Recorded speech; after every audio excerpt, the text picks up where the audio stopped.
ಸ್ನೇಹಿತರೆ, ಈ ದಿನ ತರಗತಿಯಲ್ಲಿ ನಾವು ಪಿಯಾಜಿರವರ ಜ್ಞಾನಾತ್ಮಕ ಬೆಳವಣಿಗೆ ಸಿದ್ಧಾಂತದ ಬಗ್ಗೆ ತಿಳಿಯೋಣ. ಜ್ಞಾನಾತ್ಮಕ ವಿಕಾಸ ಸಿದ್ಧಾಂತದ ರೂವಾರಿ ಪ್ರೊಫೆಸರ್ ಜಿನ್ ಪಿಯಾಜಿರವರು ಕ್ರಿಸ್ತಶಕ 1896ರಲ್ಲಿ ಸ್ವಿಟ್ಜರ್ಲೆಂಡ್ನ ನ್ಯಾಷನಲ್ ಎಂಬಲ್ಲಿ ಇವರು ಜನಿಸ್ತಾರೆ. ಇವರು ಪ್ರಾಣಿಶಾಸ್ತ್ರಜ್ಞ ಹಾಗೂ ಮಕ್ಕಳ ಮನೋವಿಜ್ಞಾನಿಯೂ ಕೂಡ ಆಗಿರ್ತಾರೆ. ಇವರು ಸುಪ್ರಸಿದ್ಧ ವಂಶೋತ್ಪತ್ತಿ ಶಾಸ್ತ್ರಜ್ಞರಾಗಿಯೂ ಕೂಡ ಕಾರ್ಯವನ್ನ ನಿರ್ವಹಿಸಿರ್ತಾರೆ. ಇವರು 10 ವರ್ಷವಿದ್ದಾಗಲೇ ಗುಬ್ಬಿಗಳ ಮೇಲೆ ಲೇಖನವನ್ನು ಬರೆದು ಅತ್ಯುತ್ತಮ ಲೇಖನವೆಂದು ಪರಿಗಣಿಸಿ ಆ ಲೇಖನಕ್ಕೆ ಬಹುಮಾನ ಕೂಡ ಬಂದಿರುತ್ತೆ. ಇವರು ಜಿನೆವಾ ವಿಶ್ವವಿದ್ಯಾಲಯದಿಂದ ಪ್ರಾಣಿಶಾಸ್ತ್ರ ವಿಷಯದಲ್ಲಿ ಡಾಕ್ಟರೇಟ್ ಪದವಿಯನ್ನ ಪಡ್ಕೊಳ್ತಾರೆ. ಹಾಗೆ ಇವರು ವಿಯೆನ್ನಾದಲ್ಲಿ ಫ್ರೈಡ್ ರವರ ಮನೋವಿಶ್ಲೇಷಣಾ ಸಂಸ್ಥೆಗೆ ಸೇರ್ಕೊಂಡು ನಂತರ ಇವರು ಆಲ್ಫ್ರೆಡ್ ಬೇನಿಯವರ ಬುದ್ಧಿಶಕ್ತಿ ಪರೀಕ್ಷಣಾ ಸಂಸ್ಥೆಯಲ್ಲಿ ಕಾರ್ಯವನ್ನ ನಿರ್ವಹಿಸ್ತಾರೆ. ಇದಿಷ್ಟು ಪಿಯಾಜಿರವರ ಜ್ಞಾನಾತ್ಮಕ ಬೆಳವಣಿಗೆ ಸಿದ್ಧಾಂತದಲ್ಲಿ ಅವರ ಬಗ್ಗೆ ಒಂದಿಷ್ಟು ಪೀಠಿಕೆ ಅಥವಾ ಇಂಟ್ರಡಕ್ಷನ್ ಅಂತ ಹೇಳ್ಬೋದು. ನಂತರ ಏನಪ್ಪಾ ಅಂತ ಹೇಳಿದ್ರೆ, ಪಿಯಾಜಿರವರ ಜ್ಞಾನಾತ್ಮಕ ವಿಕಾಸ ಸಿದ್ಧಾಂತದ 3 ಮುಖ್ಯವಾದ ಅಂಶಗಳನ್ನ ನಾವು ಕಾಣ್ಬೋದು. ಅದರಲ್ಲಿ ಮೊದಲನೇ ಮುಖ್ಯವಾದ ಅಂಶ ಯಾವುದಪ್ಪ ಅಂತ ಹೇಳಿದ್ರೆ ಸ್ಕೀಮಾ, ಎರಡನೇದು ಹೊಂದಾಣಿಕೆ, ಮೂರನೇದು ಜ್ಞಾನಾತ್ಮಕ ವಿಕಾಸದ ಹಂತಗಳು. ಸೊ ಈ ಜ್ಞಾನಾತ್ಮಕ ವಿಕಾಸದ ಹಂತಗಳನ್ನ ನಾವು 4 ಹಂತಗಳಾಗಿ ವಿಂಗಡಣೆ ಮಾಡಬಹುದು. ಇದು ಪರೀಕ್ಷಾ ದೃಷ್ಟಿಯಿಂದ ತುಂಬಾ ಮುಖ್ಯವಾದ ಅಂಶ ಆಗಿರುತ್ತೆ. ಅದರಲ್ಲಿ ಮೊದಲನೇದು ಯಾವ್ದಪ್ಪ ಅಂತ ಹೇಳಿದ್ರೆ ಸಂವೇದನಾ ಗತಿ ಹಂತ. ಈ ಹಂತ ಏನಾಗುತ್ತಪ್ಪ ಅಂತ ಹೇಳಿದ್ರೆ ಮಗುವಿನ ಹುಟ್ಟಿನಿಂದ 2ನೇ ವರ್ಷದವರೆಗೆ ಈ ಹಂತವನ್ನ ಕಾಣಬಹುದು. ಎರಡನೇ ಹಂತ ಯಾವ್ದಪ್ಪ ಅಂತ ಹೇಳಿದ್ರೆ ಕ್ರಿಯಾಪೂರ್ವ ಅಥವಾ ಕಾರ್ಯಪೂರ್ವ ಹಂತ. ಇದು ಮಗು ಹುಟ್ಟಿದ ನಂತರ ಅಂತ ಹೇಳಿದ್ರೆ 2 ವರ್ಷದಿಂದ 7 ವರ್ಷದವರೆಗಿನ ನಡುವೆ ಈ ಕ್ರಿಯಾಪೂರ್ವ ಅಥವಾ ಕಾರ್ಯಪೂರ್ವ ಹಂತ ಅಂತ ನಡೆಯುತ್ತೆ. ಮೂರನೇನಪ್ಪಾ ಅಂತ ಹೇಳಿದ್ರೆ ಮೂರ್ತ ಕಾರ್ಯಗಳ ಹಂತ. ಇದು 7ರಿಂದ 11 ವರ್ಷದವರೆಗೆ ಇರುತ್ತೆ. ನಾಲ್ಕನೇದು ಏನಪ್ಪಾ ಅಂತ ಹೇಳಿದ್ರೆ ಔಪಚಾರಿಕ ಕ್ರಿಯೆಗಳ ಹಂತ. ಇದು 11 ವರ್ಷಗಳ ಮೇಲ್ಪಟ್ಟು ಈ ಹಂತವನ್ನ ಕಾಣಬಹುದು. ಹಾಗಿದ್ರೆ ಪಿಯಾಜಿರವರ ಜ್ಞಾನಾತ್ಮಕ ವಿಕಾಸ ಸಿದ್ಧಾಂತದಲ್ಲಿ ಮುಖ್ಯವಾದಂತಹ ಈ ಸ್ಕೀಮಾ ಅಂತ ಅಂದ್ರೆ ಏನು ಅನ್ನೋದನ್ನ ಈಗ ತಿಳಿಯೋಣ. ಸ್ಕೀಮಾ.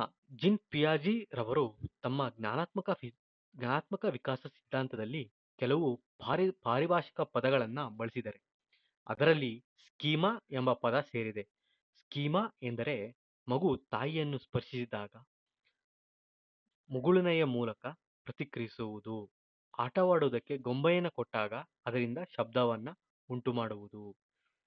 ಹಾಗಿದ್ರೆ ಇದರ ಪರ್ಟಿಕ್ಯುಲರ್ ಅರ್ಥ ಏನಪ್ಪಾ ಅಂತ ನೋಡಬೇಕಾದ್ರೆ ಮಗು ಸನ್ನಿವೇಶದಲ್ಲಿ ದೊರೆತ ವಸ್ತುಗಳ ಜೊತೆ ಪ್ರತಿಕ್ರಿಯಿಸುವ ಕ್ರಿಯೆಗಳನ್ನು ಸ್ಕೀಮಾ ಅಂತ ಹೇಳಿ ಕರೀತಾರೆ. ಹಾಗಿದ್ರೆ ಅವರ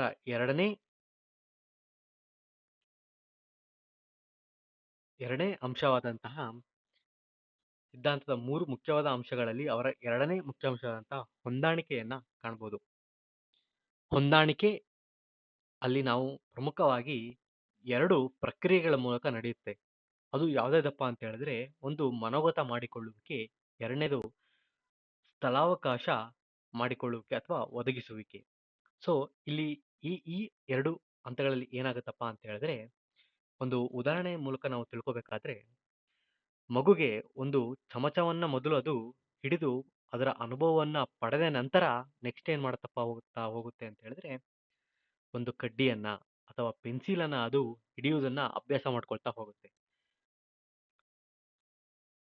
ಮನೋಗತ ಅಥವಾ ಸ್ವಾಂಗೀಕರಣ ಅಂತ ಹೇಳಿದ್ರೆ ಏನಪ್ಪಾ ಅಂತ ಹೇಳಿದ್ರೆ ಹೊಸ ಪರಿಕಲ್ಪನೆಗಳನ್ನು ಮತ್ತು ಅನುಭವಗಳನ್ನು ಪ್ರಸ್ತುತ ಅಸ್ತಿತ್ವದಲ್ಲಿರುವ ಜ್ಞಾನ ಸಂರಚನೆಯ ಯುಕ್ತ ಭಾಗದಲ್ಲಿ ಪ್ರಕ್ರಿಯೆ ಮತ್ತು ಅವುಗಳ ನಂತರ ಮುಂದಿನ ಸನ್ನಿವೇಶಗಳಲ್ಲಿ ಬಳಸಿಕೊಳ್ಳುವುದು ಮನೋಗತ ಮಾಡಿಕೊಳ್ಳುವಿಕೆ ಆಗಿದೆ. ಎರಡನೇದು ಸ್ಥಳಾವಕಾಶ. ಇಲ್ಲಿ ಏನ್ ನೋಡ್ತೀವಪ್ಪ ಅಂತ ಹೇಳಿದ್ರೆ ಮನೋಗತ ಮಾಡಿಕೊಂಡ ವರ್ತನೆಗಳಿಗೆ ಸನ್ನಿವೇಶಗಳಿಗೆ ಮೂಲಾಧಾರಗಳ ಸಹಾಯ ಮಾಡುವುದಕ್ಕಾಗಿ ಸ್ಥಳಾವಕಾಶ ಒದಗಿಸುವಿಕೆಯನ್ನ ಮಾಡಿಕೊಡುತ್ತೆ ಅಂತ ಹೇಳಿದ್ರೆ ಇಲ್ಲಿ ಏನ್ ಮಾಡತ್ತಪ್ಪ ಅಂತ ಹೇಳಿದ್ರೆ ಮಗು ಒಂದು ಕಡಿಮೆ ತೂಕವಿರುವ ಸಣ್ಣ ಚೆಂಡನ್ನ ಹಿಡಿದು ನಂತರ ದಿನಗಳಲ್ಲಿ ಅದು ಹೆಚ್ಚು ತೂಕವಿರುವ ಅಥವಾ ದಪ್ಪದಾದ ಇರುವಂತಹ ಚೆಂಡನ್ನ ಹಿಡಿಯೋದಿಕ್ಕೆ ಅಭ್ಯಾಸ ಮಾಡ್ಕೊಡುತ್ತೆ. ಇದನ್ನ ಮನೋಗತ ವರ್ತನೆ ಅಂತೇಳಿ ಕರೀತಾರೆ.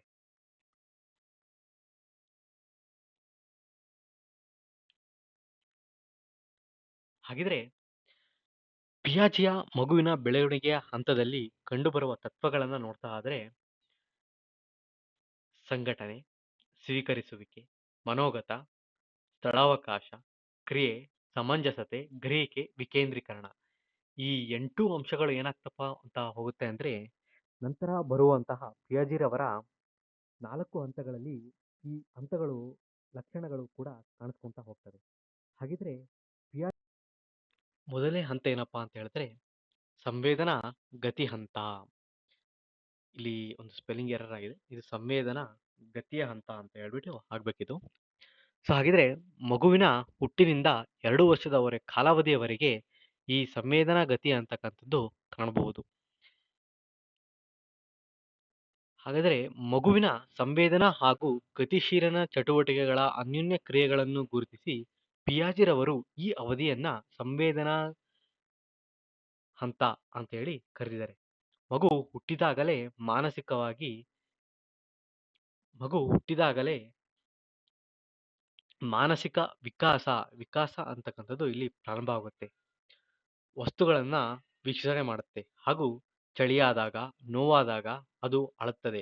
ಅಂದ್ರೆ ಪಂಚೇಂದ್ರಿಯಗಳು ನೇರವಾಗಿ ಮೆದುಳಿಗೆ ಮುಟ್ಟಿಸಿ ಮಗುವಿನ ನರಮಂಡಲ ಮತ್ತು ಸಂವೇದನಾ ಕ್ರಿಯೆಗಳು ಪ್ರಾರಂಭವಾಗುತ್ತದೆ.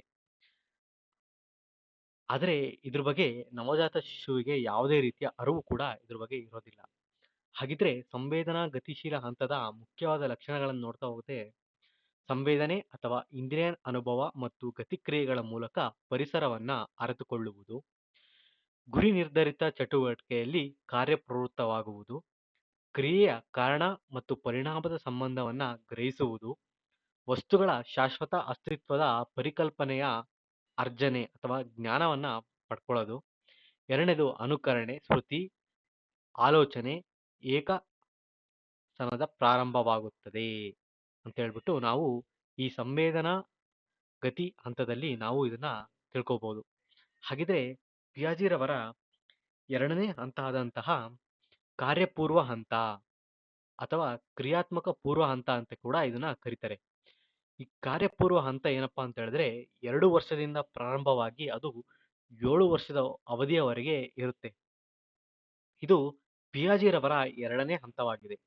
ಈ ಅವರು ಹೇಳುವಂತೆ ಇಲ್ಲಿ ಮಗುವಿನ ಭಾಷಾ ವಿಕಾಸ ಆಗುತ್ತದೆ. ಇಲ್ಲಿ ಮುಖ್ಯವಾದ ಅಂಶ ನಾವು ಯಾವ್ದು ನೆನ್ಪಿಟ್ಕೋಬೇಕಪ್ಪ ಅಂತ ಹೇಳಿದ್ರೆ ಕಾರ್ಯಪೂರ್ವ ಹಂತದಲ್ಲಿ ನಾವು ಭಾಷಾ ವಿಕಾಸವನ್ನ ಕಾಣ್ತೀವಿ.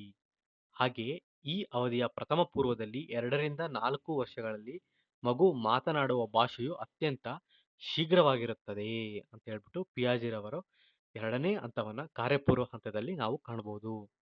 ಮಗು ತಾನು ಯಾವ ಭಾಷೆಯ ಪರಿಸರದಲ್ಲಿ ವಾಸಿಸುತ್ತಿದೆಯೋ ಆ ಭಾಷೆಯನ್ನು ತನ್ನ 4 ವರ್ಷ ವಯಸ್ಸಿನಲ್ಲಿಯೇ ಅನುಕರಣೆಯ ಮೂಲಕ ಕಲಿಯುತ್ತದೆ. ಈ ವ್ಯಾಕರಣಬದ್ಧವಾಗಿ ಮಾತನಾಡುವುದನ್ನು ಕಲಿಯುತ್ತದೆ. ಈ ಹಂತದಲ್ಲಿ ಮಗುವಿನಲ್ಲಿ ಅಹಂ ಕಂಡುಬರುತ್ತದೆ. ಈ ಜಗತ್ತು ತನಗಾಗಿಯೇ ಇರುವುದು, ನಾನು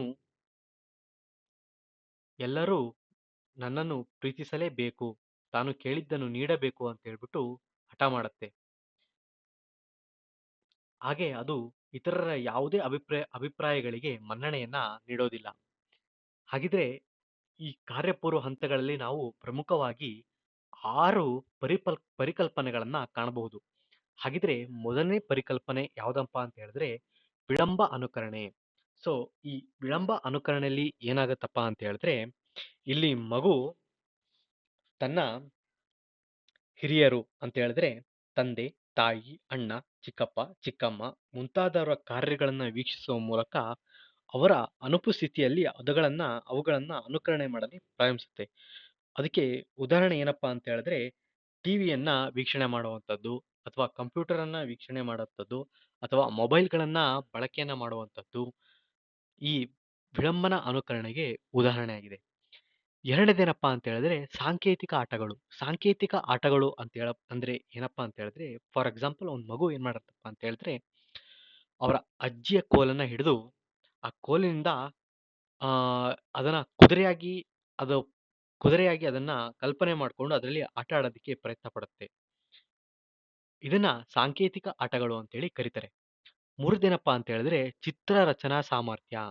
ಈ ಚಿತ್ರ ರಚನಾ ಸಾಮರ್ಥ್ಯದಲ್ಲಿ ಮಗು ಏನ್ ಮಾಡುತ್ತಪ್ಪ ಅಂತ ಹೇಳಿದ್ರೆ ಗೋಡೆಯ ಮೇಲೆ, ನೆಲದ ಮೇಲೆ, ಕಾಗದದ ಮೇಲೆ ಅದು ತನ್ನ ಸುತ್ತ ಇರುವಂತಹ ಪರಿಸರದ ಅಥವಾ ವ್ಯಕ್ತಿಗಳ ಚಿತ್ರಗಳನ್ನ ಅದು ಬರವಣಿಗೆ ರೂಪದಲ್ಲಿ ತೋರ್ಸೋದಕ್ಕೆ ಪ್ರಯತ್ನ ಪಡುತ್ತೆ. ನಾಲ್ಕನೇದೇನಪ್ಪಾ ಅಂತ ಹೇಳಿದ್ರೆ ಉದ್ದದ ಪರಿಕಲ್ಪನೆ. ಈ ಉದ್ದದ ಪರಿಕಲ್ಪನೆಯಲ್ಲಿ ಏನಾಗುತ್ತಪ್ಪ ಅಂತ ಹೇಳಿದ್ರೆ ಮಗುಗೆ ಎರಡು ಒಂದೇ ಸಮನಾದ ದಾರಗಳನ್ನ ತೋರಿಸಿ ಅದನ್ನ ಸರಳವಾಗಿ ಇಟ್ಟು ನೇರವಾಗಿ ಆ ದಾರಗಳನ್ನ ಇಟ್ಟು ತೋರಿಸಿದಾಗ ಎರಡು ಸಮ ಅಂತ ಹೇಳುತ್ತೆ. ಅದೇ ಒಂದು ದಾರವನ್ನ ವಕ್ರವಾಗಿ ತೋರಿಸಿ ಇನ್ನೊಂದನ್ನ ನೇರವಾಗಿ ತೋರಿಸಿದ್ರೆ ಅದು ನೇರವಾಗಿರುವಂತಹ ದಾರವನ್ನೇ ಉದ್ದ ಇದೆ ಅಂತ ಹೇಳ್ಬಿಟ್ಟು ಅದು ಗುರುತಿಡಿಯುತ್ತೆ. ಇದು ಉದ್ದದ ಪರಿಕಲ್ಪನೆ ಅಂತ ನಾವು ಕರಿಬಹುದು. ನೆಕ್ಸ್ಟ್ ಏನಪ್ಪಾ ಅಂತ ಹೇಳಿದ್ರೆ ಮಟ್ಟದ ಪರಿಕಲ್ಪನೆ. ಈ ಮಟ್ಟದ ಪರಿಕಲ್ಪನೆಯಲ್ಲಿ ಏನಾಗತ್ತಪ್ಪ ಅಂತ ಹೇಳಿದ್ರೆ ಮಗು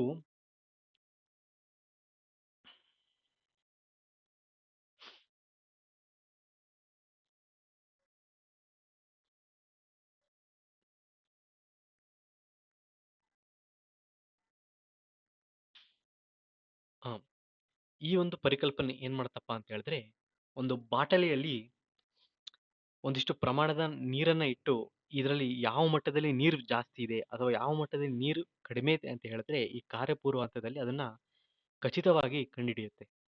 ನೆಕ್ಸ್ಟ್ ಏನಪ್ಪಾ ಅಂತ ಹೇಳಿದ್ರೆ ಸಂಖ್ಯೆಗಳ ಪರಿಕಲ್ಪನೆ. ಇಲ್ಲಿ ಏನಾಗುತ್ತಪ್ಪ ಅಂತ ಹೇಳಿದ್ರೆ ಮಗು ಕೆಲವೊಂದಿಷ್ಟು ಸಂಖ್ಯೆಗಳು ಅಂತ ಹೇಳಿದ್ರೆ ಫಾರ್ ಎಕ್ಸಾಂಪಲ್ ಇಲ್ಲಿ ನಾವು ಒಂದಿಷ್ಟು ನಾಣ್ಯಗಳನ್ನ ತೋರಿಸಿ ಇದರಲ್ಲಿ ಯಾವ ನಾಣ್ಯ ಜಾಸ್ತಿ ಇದೆ ಅಂತ ಹೇಳಿದ್ರೆ ಅದು ಆ ನಾಣ್ಯದಲ್ಲಿ ಉಂಟಾದ ಹೆಚ್ಚಿನ ಪ್ರಮಾಣವನ್ನ ಅದು ತೋರಿಸುತ್ತೆ. ಇದನ್ನ ಕಾರ್ಯಪೂರ್ವ ಹಂತದಲ್ಲಿ ನಾವು ಇಷ್ಟು ಅಂಶಗಳನ್ನ ಕಾಣಬಹುದು. ಹಾಗಿದ್ರೆ ಮೂರನೇ ಯಾವ್ದಪ್ಪ ಅಂತ ಹೇಳಿದ್ರೆ ಮೂರ್ತ ಕಾರ್ಯಗಳ ಹಂತ. ಈ ಹಂತ ಏಳನೇ ವರ್ಷದಿಂದ 11 ವರ್ಷ ಒಳಗೆ ಇರುತ್ತೆ. ಈ ಹಂತದಲ್ಲಿ ಮಗುವಿನಲ್ಲಿ ಕ್ರಿಯಾತ್ಮಕ ಸಾಮರ್ಥ್ಯವು ಬೆಳೆಯುತ್ತದೆ ಹಾಗೂ ಎರಡನೇ ಅವಧಿಯಲ್ಲಿದ್ದ ಅಹಂ ನಿಧಾನವಾಗಿ ಮಾಯವಾಗುತ್ತದೆ. ಮಗು ಮೂರ್ತ ಕ್ರಿಯೆಗಳ ಮೂಲಕ ವಸ್ತುಗಳ ಗ್ರಹಿಕೆಯನ್ನು ಮಾಡಿಕೊಳ್ಳುತ್ತದೆ. ಮಗು ಬರೆಯುವುದನ್ನು ಕಲಿಯುತ್ತಲ್ಲದೆ ಪದಗಳನ್ನು ಅಂಕಿ ಸಂಖ್ಯೆಗಳನ್ನು ಬಳಸುತ್ತದೆ. ವರ್ಗೀಕರಿಸುವುದನ್ನು ಕಲಿಯುತ್ತದೆ. ತಾರ್ಕಿಕವಾಗಿ ಆಲೋಚನೆ ಮಾಡುವ ಸಾಮರ್ಥ್ಯವನ್ನು ಬೆಳೆಸಿಕೊಳ್ಳುತ್ತದೆ. ಹಲವಾರು ಸ್ಥಾಯಿತ್ವದ ಪರಿಕಲ್ಪನೆಗಳನ್ನು ಈ ಹಂತದಲ್ಲಿ ಸಾಧಿಸುತ್ತದೆ. ಈ ವಯಸ್ಸಿನಲ್ಲಿ ಸಂಖ್ಯಾಸ್ಥಾನಿತ್ವ, 7ನೇ ವಯಸ್ಸಿನಲ್ಲಿ ದ್ರವ್ಯರಾಶಿಯ ಸ್ಥಾನಿತ್ವ ಮತ್ತು 9ನೇ ವಯಸ್ಸಿನಲ್ಲಿ ತೂಕಸ್ಥಾನಿತ್ವದ ಪರಿಕಲ್ಪನೆಗಳನ್ನ ರೂಪಿಸಿಕೊಳ್ಳುತ್ತದೆ. ಹಾಗಿದ್ರೆ ಇದರಲ್ಲಿ ಮೊದಲನೇದಾಗಿ ತೂಕಸ್ಥಾನಿತ್ವದ ಪರಿಕಲ್ಪನೆ ಅಂದ್ರೆ ಏನಪ್ಪಾ ಅಂತ ಹೇಳಿದ್ರೆ ಈಗ 6ನೇ ಕ್ಲಾಸಿನ ವಿದ್ಯಾರ್ಥಿಗೆ ಒಂದು ಮರದ ತುಂಡನ್ನು ಹಾಗೆ ಕಬ್ಬಿಣದ ತುಂಡನ್ನು ಕೊಟ್ಟಾಗ ಅದು ಏನ್ ಮಾಡ್ತಪ್ಪ ಅಂತ ಹೇಳಿದ್ರೆ 6ನೇ ಕ್ಲಾಸಿನ ಹುಡುಗ ಅದರ ಗಾತ್ರವನ್ನು ವೀಕ್ಷಣೆ ಮಾಡೋದ್ರ ಮೂಲಕ ಆ ಮರದ ತುಂಡು ಕಬ್ಬಿಣದ ತುಂಡಿಗಿಂತ ಜಾಸ್ತಿ ಭಾರ ಇದೆ ಅಂತ ಹೇಳುತ್ತೆ. ಇದನ್ನೇ ತೂಕಸ್ಥಾನಿತ್ವದ ಪರಿಕಲ್ಪನೆ ಅಂತ ಹೇಳಿ ಕರೀತಾರೆ. ಅದೇ ಏನಾದ್ರು ಅದೇ ಕಲ್ ಅದೇ ಪ್ರಮಾಣದ ಮರದ ತುಂಡನ್ನು ಮತ್ತು ಒಂದು ಕಬ್ಬಿಣದ ತುಂಡನ್ನು ಏನಾರು 9ನೇ ತರಗತಿ ವಿದ್ಯಾರ್ಥಿ ಕೊಟ್ಟರೆ ಅದರ ತೂಕ ಸ್ಥಾನಿತ್ವದಲ್ಲಿ ಗುಂಡು ಭಾರವಾಗಿದೆ ಅಂತ ಹೇಳ್ಬಿಟ್ಟು ಅದು ಮಗು ಅದನ್ನ ಗುರುತಿಸುತ್ತೆ.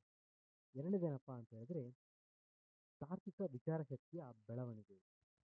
ತಾರ್ಕಿಕ ವಿಚಾರಶಕ್ತಿಯ ಬೆಳವಣಿಗೆ ಅಂತಂದ್ರೆ ಏನಪ್ಪಾ ಅಂತ ಹೇಳಿದ್ರೆ ಮಗು ಯಾವ ಒಂದು ವಿಚಾರಗಳನ್ನ ತಾರ್ಕಿಕವಾಗಿ ಆಲೋಚನೆ ಮಾಡಲು ಇಲ್ಲಿ ಪ್ರಾರಂಭ ಮಾಡುತ್ತೆ.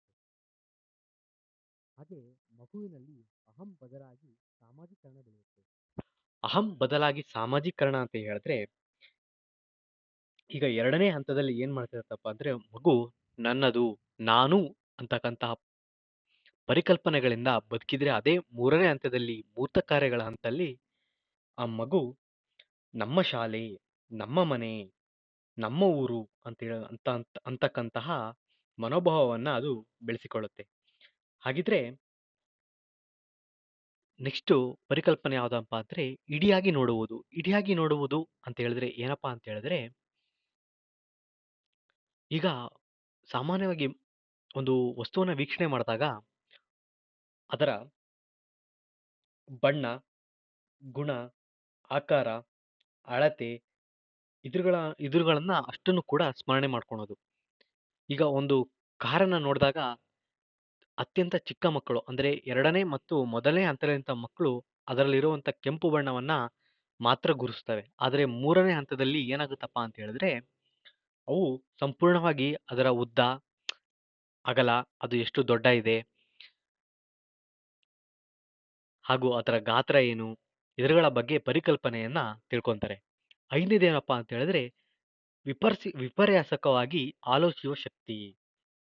ವಿಪರ್ಯಾಸಕವಾಗಿ ಆಲೋಚಿಸುವ ಶಕ್ತಿ ಅಂತಂದ್ರೆ ಏನಪ್ಪಾ ಅಂತ ಹೇಳಿದ್ರೆ ಈಗ ಒಂದು ಮಗು 4+3 ಎಷ್ಟು ಅಂತ ಕೇಳಿದಾಗ ಅದು 7 ಎಂಬ ಉತ್ತರವನ್ನ ಲೆಕ್ಕ ಮಾಡಿ ಹೇಳುತ್ತೆ. ಅದೇ ಏನಾದ್ರು 3+4 ಎಷ್ಟು ಅಂತ ಹೇಳಿದ್ರೆ 7 ಎಂಬಕ್ಕಂತ ಉತ್ತರವನ್ನ ಅದು ಮತ್ತೆ ಪುನಃ ಅದನ್ನ ನೀಡೋದಿಲ್ಲ. ಅದರ ಮನಸ್ಸಿನಲ್ಲಿ ಯಾವ ಅಂಶ ಫಿಕ್ಸ್ ಆಗಿರುತ್ತೆ ಅಂದ್ರೆ 4 ಮತ್ತು 3 ಮಾತ್ರ ಸೇರಿದ್ರೆ ಮಾತ್ರ 7 ಅಂತಕ್ಕಂತ ಒಂದು ಆಲೋಚನೆ ಇರುತ್ತೆ. ಆದ್ರೆ ಈ ಹಂತದಲ್ಲಿ ಆ ಆಲೋಚನೆ ಬದಲಾಗಿ 3+4 ಕೂಡ 7 ಆಗುತ್ತದೆ ಅಂತ ಹೇಳಿ ಈ ವಿಪರ್ಯಾಸಕವಾಗಿ ಆಲೋಚಿಸುವ ಶಕ್ತಿಯನ್ನ ಮಗು ಪಡೆದುಕೊಳ್ಳುತ್ತೆ. ಹಾಗಿದ್ರೆ 4ನೇ ಹಂತ ಯಾವ್ದಪ್ಪ ಅಂತ ಹೇಳಿದ್ರೆ ಔಪಚಾರಿಕ ಕಾರ್ಯಗಳ ಹಂತ. ಇದು ಏನಾಗುತ್ತಪ್ಪ ಅಂತ ಹೇಳಿದ್ರೆ 11 ವರ್ಷಗಳ ಮೇಲ್ಪಟ್ಟು ಈ ಹಂತವನ್ನ ನೋಡಬಹುದು. ಹಾಗಿದ್ರೆ ಈ ಹಂತದಲ್ಲಿ ಮಗು ಔಪಚಾರಿಕವಾಗಿ ಸಾಂಪ್ರದಾಯಿಕ ಶಿಕ್ಷಣ ಪಡೆಯುವ ಹಂತವಾಗಿದೆ. ಅಮೂರ್ತವಾಗಿ ತರ್ಕಬದ್ಧವಾಗಿ ಯೋಚಿಸುವ ಶಕ್ತಿಯನ್ನು ಪಡೆದಿರುತ್ತದೆ. ಸಮಸ್ಯೆಯನ್ನು ಈ ಮಕ್ಕಳು ಹಂತದಲ್ಲಿ ಅತ್ಯಂತ ವ್ಯವಸ್ಥಿತ ಶಿಸ್ತುಬದ್ಧ ರೀತಿಯಲ್ಲಿ ಯಾವುದು ಸತ್ಯ, ಯಾವುದು ಮಿಥ್ಯ, ಯಾವುದು ಸರಿ, ಯಾವುದು ತಪ್ಪು, ಏಕೆ, ಹೇಗೆ, ಕಾರಣಗಳೇನು ಎಂಬ ತಾರ್ಕಿಕತೆಯಿಂದ ನೈಜತೆಯನ್ನು ತಿಳಿಯಲು ಪ್ರಯತ್ನಿಸುತ್ತಾರೆ.